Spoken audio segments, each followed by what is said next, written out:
Miré a la frase en heptápodo B que acababa de escribir, usando solo papel y lápiz. Como todas las frases que había generado yo misma, esta tenía un aspecto deforme, como una frase escrita por un heptápodo que hubiera sido destruida con un martillo y vuelta a pegar de forma inexperta.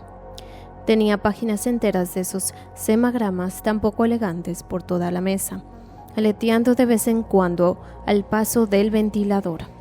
Era extraño intentar aprender un idioma que no tenía forma oral. En lugar de practicar la pronunciación, había cogido la costumbre de cerrar los ojos e intentar pintar semagramas en el interior de los párpados.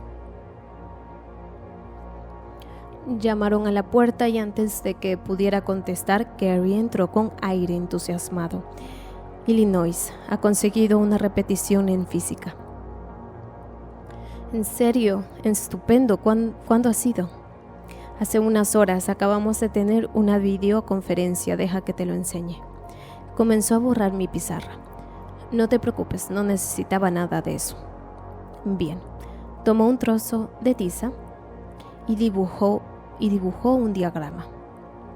Muy bien, este es el camino que un rayo de luz traza cuando cruza del aire al agua. El rayo de luz viaja en línea recta hasta que toca el agua. El agua tiene un índice de refracción diferente, así que la luz cambia de dirección. Ya habrás oído esto antes, ¿verdad? Claro, asentí. Ahora viene lo interesante sobre el camino que toma la luz. El camino es la ruta más rápida posible entre esos dos puntos. ¿Cómo es eso? Imagínate, solo para ver qué pasa, que el rayo de luz recorriese este camino. Añadió una línea de puntos al diagrama.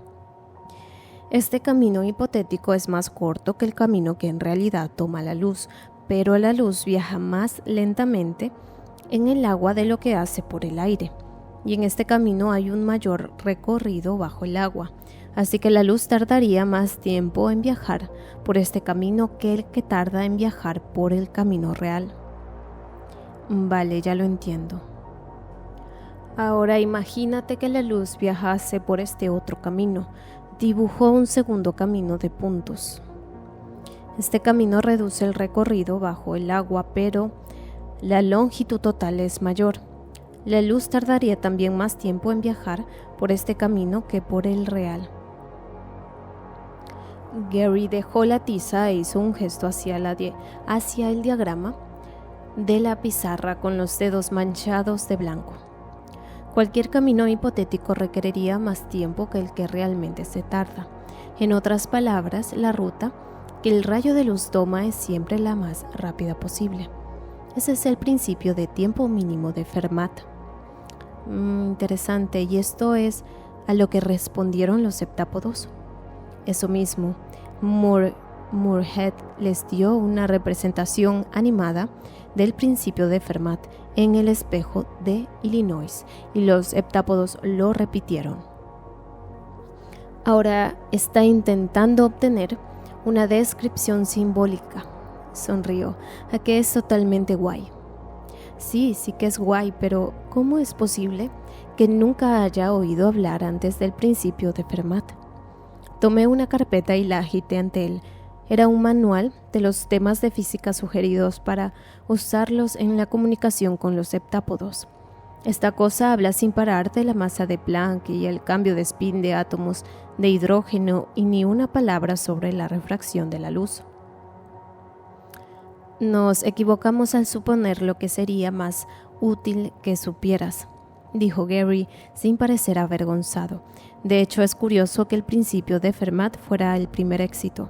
A pesar de que es fácil de explicar, se necesita cálculo para describirlo matemáticamente y no cálculo ordinario.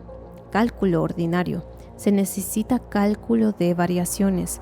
Pensábamos que el primer éxito sería con algún teorema sencillo de geometría o álgebra. Sí, que es curioso. ¿Crees que la idea que tienen los heptápodos de lo que es sencillo no se corresponde con la nuestra? Exactamente, y esa es la razón por la que me muero por ver el aspecto de su descripción matemática del principio de Fermat. Dio vueltas mientras hablaba. Si su versión del cálculo de variaciones es más sencilla para ellos que su equivalente de álgebra, eso podría explicar por qué hemos tenido tantos problemas para hablar de física. Su sistema de matemáticas entero puede estar al revés comparado con el nuestro, señaló el manual de física. Puedes estar segura de que vamos a revisar eso. Así que podéis pasar del principio de Fermat a otras áreas de la física. Probablemente hay muchos principios físicos como el de Fermat. O sea, como el principio de Lewis de espacio mínimo en los armarios, por ejemplo. ¿Desde cuándo es tan minimalista la física? Bueno, la palabra mínimo es engañosa. Verás, el principio de tiempo mínimo de Fermat es incompleto. En ciertas situaciones la luz sigue un camino que le lleva más tiempo que cualquiera de las demás posibilidades. Es más preciso decir que la luz siempre sigue un camino extremo. Sea uno que minimiza el tiempo que tarda, sea uno que lo maximiza. Un mínimo y un máximo comparten ciertas propiedades matemáticas, así que ambas situaciones pueden ser descritas con una sola ecuación. Luego, para ser precisos, el principio de Fermat no es un principio de mínimos, sino lo que se conoce como un principio variacional. Y hay más principios variacionales de estos. En todas las ramas de la física, asintió. Casi cualquier ley física puede ser redefinida como un principio variacional. La única diferencia entre estos principios es qué atributo se minimiza o maximiza. Hizo un gesto como si las diferentes ramas de la física estuvieran dispuestas ante él sobre la mesa. En óptica, donde el principio de Fermat se aplica, el tiempo es el atributo que debe ser extremo. En mecánica es un atributo diferente. En electromagnetismo otra cosa distinta, pero todos estos principios son similares matemáticamente. Así que una vez que obtengáis su descripción matemática del principio de Fermat, deberíais poder descifrar los demás. Por Dios, eso espero. Creo que esta es la cuña que hemos estado buscando, la que abrirá su formulación de la física. Esto hay que celebrarlo. Dejó de pasearse y se volvió hacia mí. Oye, Luis, ¿quieres salir a cenar? Invito yo. Me quedé un poco sorprendida. Claro, dije. Cuando aprendas a caminar tendré una demostración cotidiana de la asimetría de nuestra relación. Correrás incesantemente de un lado para otro y cada vez que choques contra el marco de una puerta o te hagas un arañazo en la rodilla, sentiré el dolor como si fuera mío. Será como si me creciera un miembro errante, una extensión de mí misma, cuyos nervios sensores transmiten el dolor perfectamente, pero cuyos nervios motores no obedecen en absoluto a mis órdenes. Es tan injusto. Voy a dar luz a un muñeco vudú de mí misma que está dotado de vida. No vi esto en el contrato cuando me apunté. ¿Era esto parte del trato? Y luego habrá veces en que veré cómo te ríes, como la vez en que jugarás con el cachorro del vecino metiendo las manos por la verja que separa nuestros patios traseros y te reirás tanto que te entrará hipo. El cachorro echará a correr a la casa del vecino y tu risa cesará poco a poco, permitiendo que tomes aliento. Luego el cachorro volverá a la verja para lamerte los dedos de nuevo y tú gritarás y comenzarás a reírte otra vez. Será el sonido más maravilloso que jamás pudiera imaginar, un sonido que me hará sentirme como una fuente o un manantial. Si solo pudiera recordar ese sonido cada vez que tu absoluto desprecio por la autoconservación hace que me dé un ataque al corazón. Tras el éxito con el principio de Fermat, las conversaciones sobre conceptos científicos se hicieron más fructíferas. No fue como si de repente toda la física heptápoda se volviera transparente, pero se avanzaba regularmente. Según Gary, la formulación de la física heptápoda estaba efectivamente al revés respecto a la nuestra. Los atributos físicos que los humanos definían usando cálculo integral era considerado fundamentales por los heptápodos. Como ejemplo, Gary describió un atributo que, en la jerga física, llevaba el nombre engañosamente simple de acción, que representaba la diferencia entre energía cinética y potencial, integrada con el tiempo. Significará eso lo que significará. Cálculo para nosotros, elemental para ellos. A la inversa, para definir atributos que los humanos consideraban fundamentales, como la velocidad, los heptápodos empleaban matemáticas que eran, según me aseguró Gary, totalmente bizarras. Los físicos fueron capaces de demostrar al final la equivalencia de las matemáticas heptápodas y humanas. Aunque sus acercamientos eran casi contrarios, ambos eran sistemas para describir el mismo universo físico.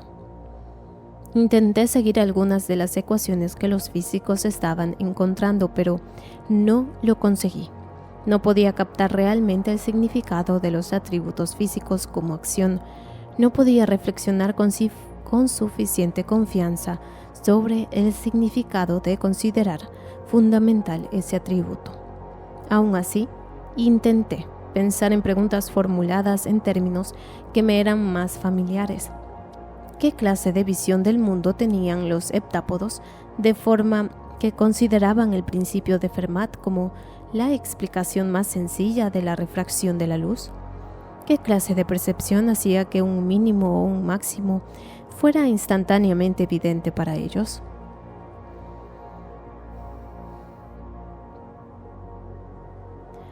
Tus ojos serán azules como los de tu padre, no marrón blanco, no marrón barro como los míos. Los chicos mirarán esos ojos como yo miré los de tu padre, sorprendidos y encantados como yo estuve y lo estoy de encontrarlos combinados con el pelo moreno. Tendrás muchos pretendientes.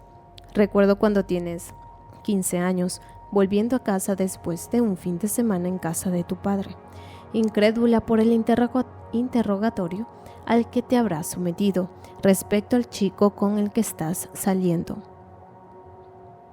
Tú repantigarás en el sofá, contándome el último disparate de tu padre. ¿Sabes lo que me dijo? Dijo, sé cómo son los adolescentes. Ojos en blanco de exasperación. ¿Qué pasa que yo no lo sé? No se lo tengas en cuenta, te diré. Es un padre, no puede evitarlo. Al haberte visto interactuar con tus amigos, no me preocuparé demasiado de que un chico se aproveche de ti. En todo caso, es más probable de lo contrario. Eso es lo que me preocupará. Él desearía que yo fuera todavía una niña. No ha sabido cómo comportarse conmigo desde que me salieron los pechos. Bueno, ese desarrollo fue una sorpresa para él. Dale tiempo para que se recupere. Hace años ya, mamá. ¿Cuánto va a tardar? Te avisará cuando mi padre se haya acostumbrado a los míos.